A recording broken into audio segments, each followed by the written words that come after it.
My name Edmund Yakani, Executive Director of CEPO. I would like to take this opportunity with high respect to amplify my voice loudly for explanation of this lately development that we have seen taking place between Juba and Washington. We have seen the new administration of US deport individuals who are identified as individuals who have committed crimes of high level that are associated with rape and other crimes, that these individuals are in conflict with the law in US. They are Vietnamese and Belarus. They are not South Sudanese. They don't bear any South Sudan identity. And they are now being deported to South Sudan. The question we have that we wish to get an explanation in a transparent manner, an accountable manner. Is there any arrangement being made between Juba and Washington for Juba to become a dumping ground of criminals that who have committed crimes of high level in US to be deported to South Sudan?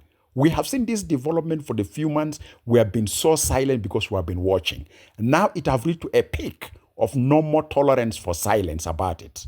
Why should Vietnamese and Belarus individuals who have committed crimes in US, who are in conflict with the law in US, be deported to South Sudan so that they will commit the crimes they have done there against South Sudanese?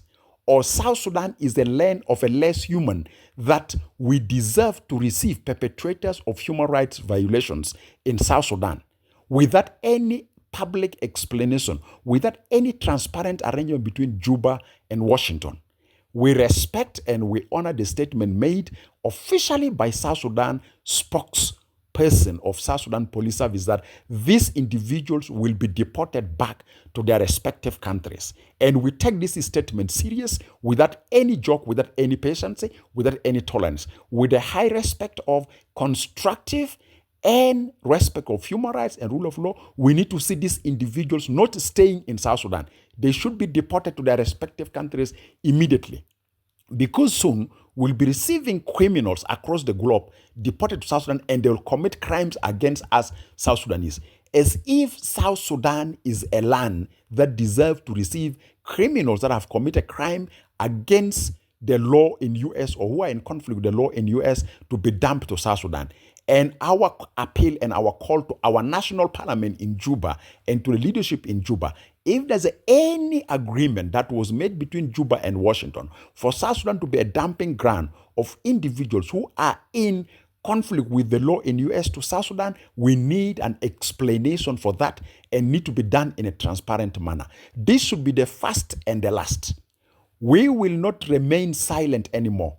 In a constructive and non-violent manner, we will question this unacceptable act that we strongly condemn it. And it is unfortunately, and it is so disappointing that our long-serving friend in the globe, the new administration of US, is dumping individuals who are in conflict with the law in US to South Sudan. What does this mean in humanity? Are we humanless? We deserve an explanation from the new administration of US. And our appeal as South Sudanese, we are calling the citizens of US. If we have individuals who are non-US citizens in South Sudan, who are in conflict with the law in South Sudan, can we dump them to US? Are we less society in the world of democracy, in the world of human rights? Essence of democracy in the world is associated with the respect of human rights and application of the rule of law. So is South Sudan a land of no more respect of human rights and no more application of the rule of law? That's why now people who are non-South Sudanese officially deported to South Sudan. Or was the pressure that we have been seeing previously on us was being made to succumb us to accept individuals who are in conflict with the law in US to be dumped to South Sudan? So should they commit the same crimes against South Sudanese? And that is an accepted act by the new administration of US. This should be the first and the last in a non-transparent manner.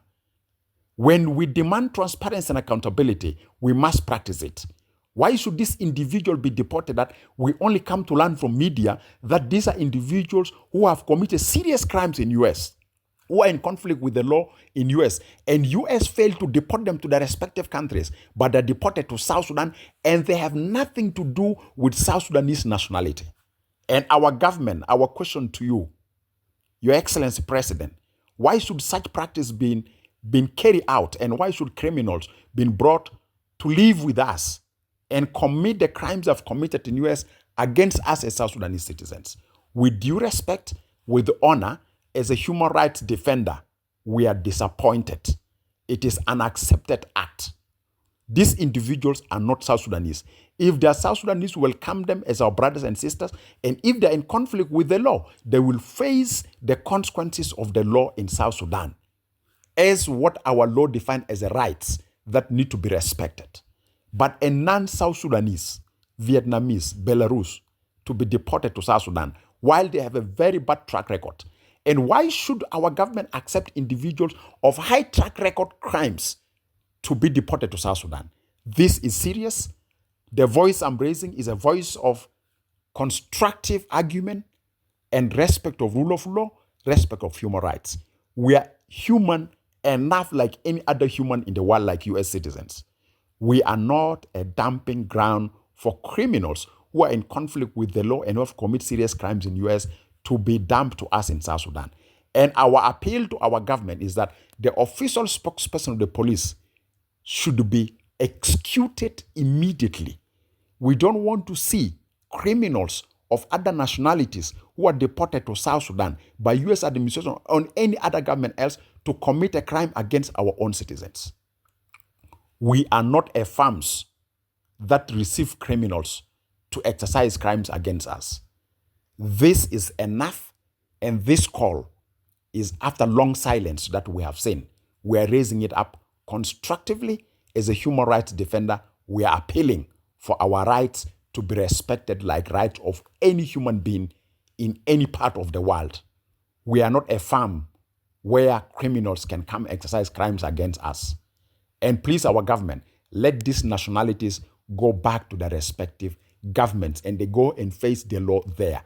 And let Juba International Airport not be an airport for bringing criminals into the country. We South Sudanese, we are not criminals, and we are not a land of where criminals are dumped on us. Thank you very much.